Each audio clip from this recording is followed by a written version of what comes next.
માં એક કાર્યક્રમનું આયોજન કર્યું હતું।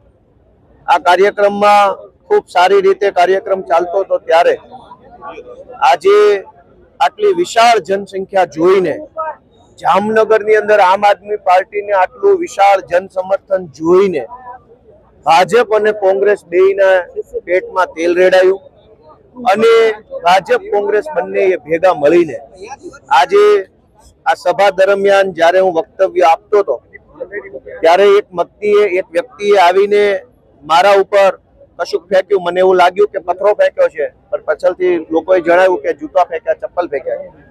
દોસ્તો, હું જ્યારે બોલતો હતો ત્યારે હું દારૂ અને ડ્રગ્સ ઉપર વાત કરી રહ્યો હતો, ત્યારે હું આમ જનતાને સરકારી કચેરીમાં જે તકલીફ પડે છે એની ઉપર વાત કરી રહ્યો હતો। આમ જનતાને સરકારી કચેરીમાં કોઈ તકલીફ પડે છે એ મુદ્દો ઉઠાવવો ગુનો નથી। ગુજરાતમાંથી ડ્રગ્સનું દૂષણ નાશ પામે એ મુદ્દો ઉઠાવવો ગુનો નથી। જ્યારે હું આ મુદ્દો બોલ્યો ત્યારે મારી ઉપર જે હુમલો કરવામાં આવ્યો એ હુમલો ખરેખર યોગ્ય નથી। હું સત્તામાં નથી, મારી પાર્ટી સત્તામાં નથી, હું મંત્રી નથી, હું મુખ્યમંત્રી નથી કે અમારી પાર્ટીની સરકાર નથી કે તમે અમને પ્રશ્ન પૂછો ને અમને જૂતા મારો કે ચપ્પલ મારો।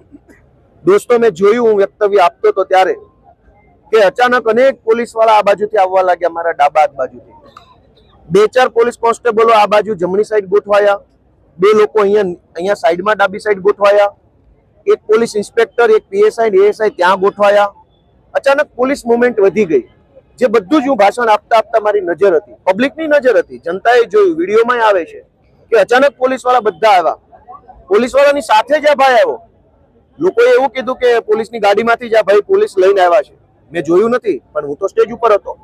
અચાનક પોલીસ વાળા આવ્યા, આ ભાઈ આવ્યો અને જેવું એને મારા ઉપર ફેંક્યું ચપ્પલ, તરત જ પોલીસે એને એસ્કોર્ટ કરી લીધો। એનો અર્થ એ થયો કે ભાજપના ઈશારે પોલીસ વાળા મારા ઉપર ચપ્પલ ફેંકાવનારાને લઈને આવેલા ને પાછું એસ્કોર્ટ કરીને પાછો લઈ જવાની પ્લાનિંગ સાથે આવેલા। જો એ માણસ પોતાની મરજીથી આવ્યો હોત તો પોલીસ એસ્કોર્ટ કેવી રીતે? અચાનક જ બધા પોલીસ વાળા આવી ગયા ને એને જેવું એને ફેંક્યું તરત એને પોલીસે એસ્કોર્ટ કરી લીધો। એનો અર્થ એ થયો કે પ્રી પ્લાનિંગ થી મારા ઉપર હુમલો કરવામાં આવ્યો છે। મને એવું લાગે છે કે ગુજરાતના ગૃહમંત્રી હર્ષ સંઘવીને મારાથી કંઈક તકલીફ પડતી લાગે છે। જે રીતે અમે એની સામે અવાજ ઉઠાવીએ છીએ, વિરોધ કરીએ છીએ, એના કારણે એને તકલીફ પડતી હોય એટલે પોલીસની પ્રોટેક્શનમાં ચપ્પલ ફેંકનાર વ્યક્તિને મોકલી મારી ઉપર હુમલો કરાયો છે, એની હું નિંદા કરું છું અને આશા રાખીએ કે આવી હલકી કૃત્ય કરવાના બદલે કંઈક સમાજના કામ કરે, જનતાના કામ કરે। સત્તામાં ભાજપ છે, અમારી સભાઓમાં ચપ્પલો ફેંકવાથી કે પ્રશ્નો પૂછાવડાવવાથી કંઈ જનતાનો ફાયદો નથી।